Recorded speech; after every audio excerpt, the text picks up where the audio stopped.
Brought to you by Penguin.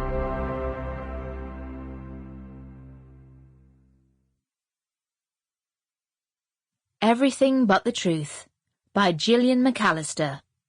Read by Colleen Prendergast. Our character is what we do when we think no one is looking. H. Jackson Brown, Jr. It ended with an accusation I never thought I'd make, thrown across the room at him, like a grenade. And after the ending, there was the rest, the doors slamming, waking alone with the knowledge of what I'd done, unable to stop replaying the look he gave me. But it began with love. That part was easy. I loved the way he was forever appearing in photographs on Facebook, caught self-consciously in the background at parties, like a grumpy meerkat looking towards the camera. I loved his hypochondria, how often he rang the doctor and said, "It's me," in his embarrassed Scottish way. I loved the person he was trying to be, a tidy, early person who occasionally threw out all of his clothes in the name of minimalism and then had to go and sheepishly buy more socks. I loved, too, the person he tried not to be, the man who was always late, tucking his t-shirt into his jeans as he waited at the train station, trying to flatten his hair that spiked up at the back when he didn't have time to gel it. I loved the things he did without thinking, putting a hand out to stop his younger brother from crossing the road, using the last of the milk for my tea and not his. I loved the way he came home from the gym, intimidated by the big men. And I loved his body, of course. His small ears, the curved edges of his smile like pencil etchings on his face, how nice his forearms looked in a shirt with the sleeves rolled up. And the rest. The tiny, insignificant things, that he couldn't whistle. I loved his politics and his religious views. I don't believe in God, but I'm terrified of him. And the way he couldn't sit still.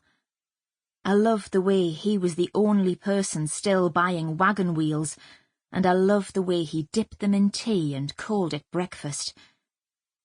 And I loved the way he looked at me, heavy-lidded, a special, dimpled smile, just for me. I loved that more than anything. That look came before everything, before the baby, and before the lies. Part 1. Who? 1. Present day. We were almost asleep. We were like one being then, our bodies as close as could be. But the flash lit up the room so brightly, grey turning to a bluish white, that I could tell, even with my eyes closed. I sat up, the duvet falling away from my skin and leaving goosebumps in its wake. Jack's house was always so cold. I tried to locate the source of the light. It was coming from the iPad resting on the bedside table. I don't know why I looked. Perhaps I was actually already asleep, because I was unfurling from the covers, stretching out to pick it up, my naked torso ghoulishly reflected in the large windows, before I even really considered what I was doing.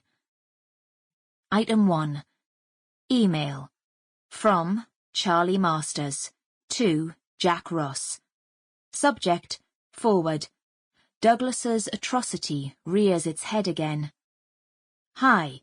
Sorry to dredge up your history, but I thought you should see this, that you'd want to know. Charlie Masters. Charlie? I didn't know him. I'd met only Jack's family, not a single one of his friends.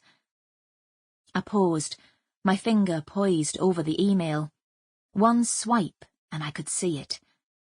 I must have waited a second too long because the iPad dimmed, and I replaced it on the table, the email and my mad moment almost forgotten. Then you can't... Sample complete. Ready to continue?